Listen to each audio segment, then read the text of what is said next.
នៅសប្តាហ៍ទី50ថ្ងៃទី28ខែមិថុនាឆ្នាំ2015ប្រជាពលរដ្ឋដែលមានបញ្ហាសុខភាពរស់នៅក្នុងខេត្តបៃលិននិងខេត្តបាត់ដំបងដែលរស់នៅតាមបណ្ដាស្រុកមួយចំនួនជាប់ព្រំប្រទល់ខេត្តបៃលិនប្រមាណជាង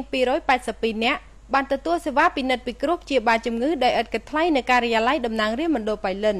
ក្រុមការយកចិត្តទុកដាក់ខ្ពស់ពីសំណាក់ប្រមុខរាជរដ្ឋាភិបាលដែលមានសម្ដេចតេជោហ៊ុនសែនជានាយករដ្ឋមន្ត្រីនៃព្រះរាជាណាចក្រកម្ពុជាដោយឡែកនៅបៃលិនមានលោកជំទាវបានស្រីមុំជាតំណាងរាស្ត្រមណ្ឌលបៃលិនបានខិតខំអស់ពីកម្លាំងកាយកម្លាំងចិត្តធ្វើយ៉ាងណាលើកកម្ពស់ជីវភាពរស់នៅរបស់ប្រជាពលរដ្ឋក្នុងខេត្តបៃលិនទាំងមូលឲ្យកាន់តែល្អប្រសើរឡើងតាមរយៈការខិតខំប្រឹងប្រែងលើគ្រប់វិស័យស្របតាមយុទ្ធសាស្ត្រចតុកោណរបស់រាជរដ្ឋាភិបាលកម្ពុជាហើយទោះបីមានភារកិច្ចមមាញឹកយ៉ាងណាក្តីនៅថ្ងៃនេះលោកជំទាវបានស្រីមុំនិងឯកឧត្តមអ៊ីឈៀនបានចោះជួបសំណេះសំណាលនិងសាកសួរសុខទុក្ខដោយផ្ទាល់ព្រមជាមួយគ្នានោះដែរលោកជំទាវបានមានប្រសាសន៍ថាគ្រប់កលៈទេសៈបើយើងមានទុក្ខលំបាកគឺយើងត្រូវតែរួមសុខរួមទុក្ខជាមួយគ្នាដូច្នេះក្នុងនាមលោកជំទាវជាតំណាងរាស្ត្ររបស់គណៈបកប្រជាជនកម្ពុជានៅមណ្ឌលបៃលិនរួមនឹងក្រុមការងារទាំងអស់នឹងខិតខំពុះពៀគ្រប់ឧបសគ្គនិងដោះស្រាយបញ្ហាលំបាកនានាជូនដល់បងប្អូនប្រជាពលរដ្ឋដោយមិនប្រកាន់និន្នាការនយោបាយអ្វីនោះទេនិងសូមជូនពរដល់ប្រជាពលរដ្ឋទាំងអស់ឲ្យឆាប់បានជាសះស្បើយពីជំងឺផ្សេ